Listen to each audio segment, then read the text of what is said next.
Okay, yesterday we went into finding the goal. What is the big goal of homeschooling? What your kids want to become? What they're looking for? What are their strengths? What do you think is good for them? What do you think they want to pursue when they're growing up? What materials or subjects you're gonna work on more? This is all yesterday talk. Today's talk is how to plan your homeschooling. How are you gonna plan this thing? I'm a bit excited about this subject because it's fun. I'm gonna walk you through 3 points of planning homeschooling. First is gonna be talking to someone. I tell you how. Second is gonna be searching for the curricula. And third is gonna be the planning, the actual planning, and how I did it. One, it's very important to find somebody already did homeschooling and give you their experience in a platter. They are generous. Whoever went through this experience, usually they're very generous. I went in to somebody, for example, you can find somebody in your family, friends, or a friend of a friend. For me, it was a friend of a friend. We get to meet. I brought in all my questions, my worries.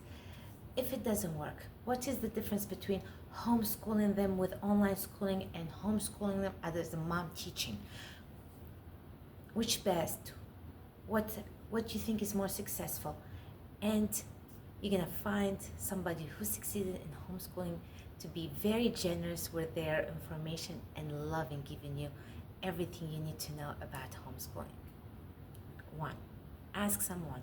My decision happened exactly after the meeting. After the meeting, I decided to homeschool the kids. Before that, I was skeptical. I got the kids 2 weeks before the holidays to try 1 month of homeschooling and see if I can do it or I need to take them back to school. Because for me, it was just one kid wanted to be homeschooled and then everybody wanted to be homeschooled. But this is my case, but talking to somebody just lifts a mountain off your shoulder and make all the questions and the words get easy a bit.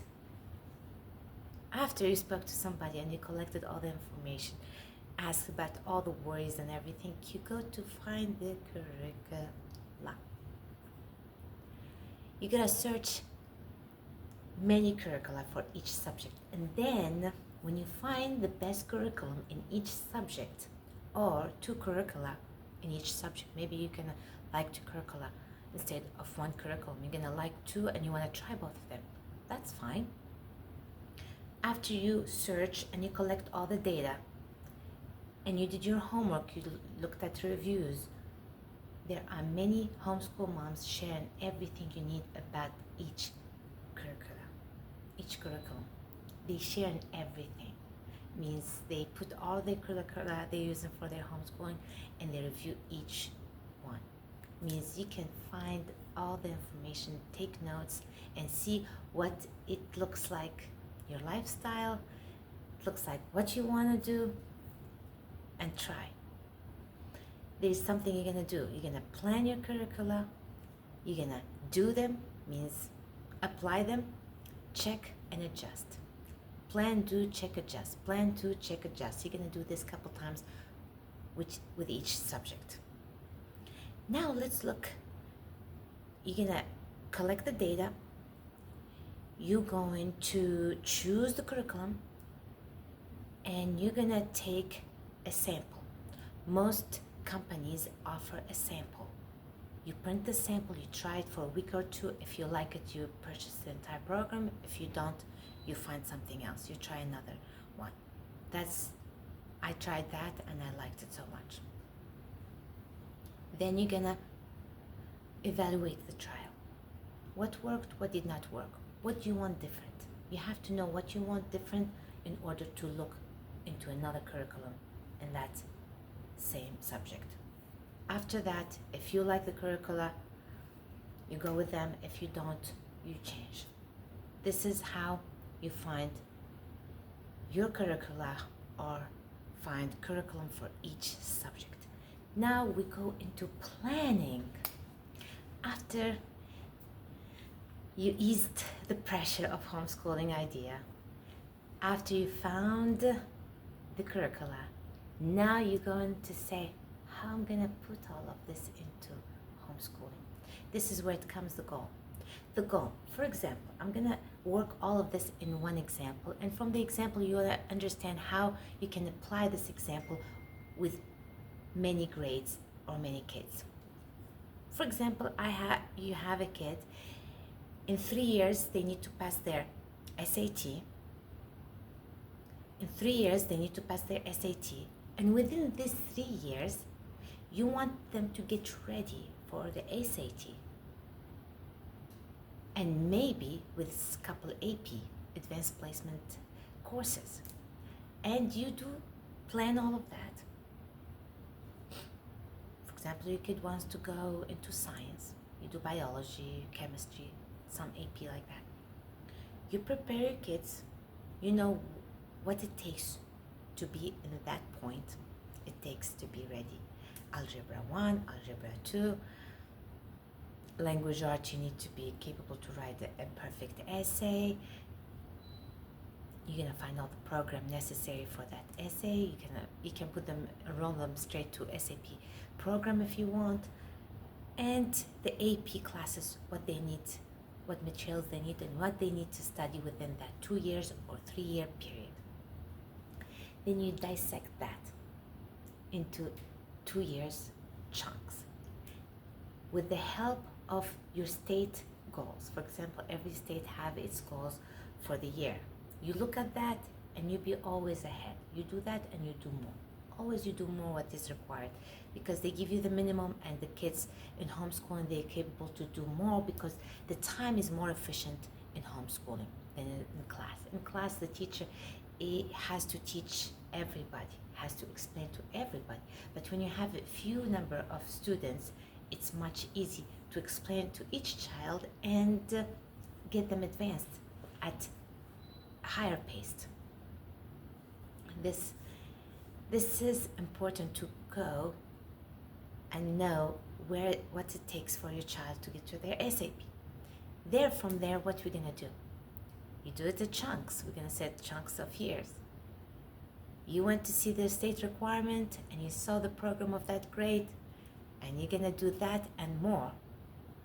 And you chose the curricula that you're gonna follow for all the material or subjects.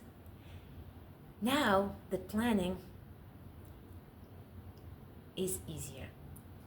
You take the period, you chunk it in 1 year, you give yourself at least a buffer of quadmester. You want to be ahead of your time. Then you go chunk everything in quadmesters. Quadmester, for me, I use the quadmester system, and I will explain it for you.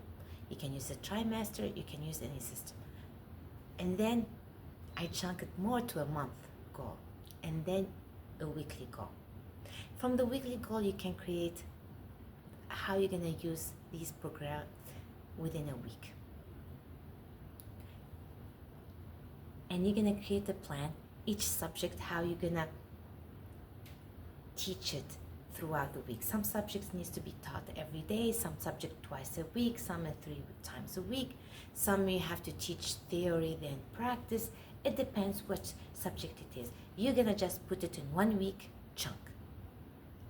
And you're gonna calculate how long it takes you to reach your goal. And from there, you know how much you need to teach, how much information needs to be transmitted to the kids within that week period. Knowing that is very important to plan your weekly class and your daily class. We go to the day, there are many ways. There are people who do, for example, hour per hour, or some people blocks. For example, I like the idea of block, and I'm trying it. Block means like you block in 2 hours, we're gonna teach grammar, writing. In 2 hours, gonna be science and math. Another 1 or 2 hours gonna be social study and art. Something like that. You chunk your day in 3 blocks, And that those 3 blocks, you abide yourself to them. And very important, you put your kids also, make your kids kind of goal oriented, like we gotta finish this by the end of the quadmester. In order to finish this by the end of the quadmesters, we need to have this goal every week.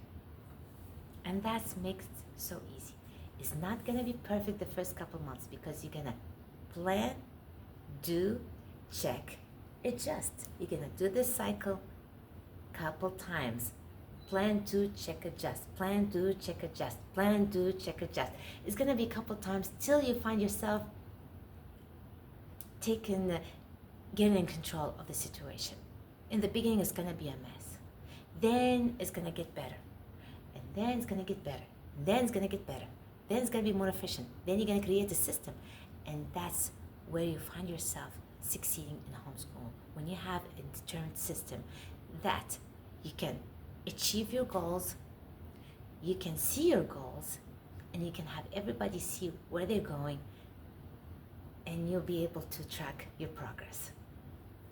I hope this planning video helped you so much. Let's go tomorrow and talk about material needed for homeschooling.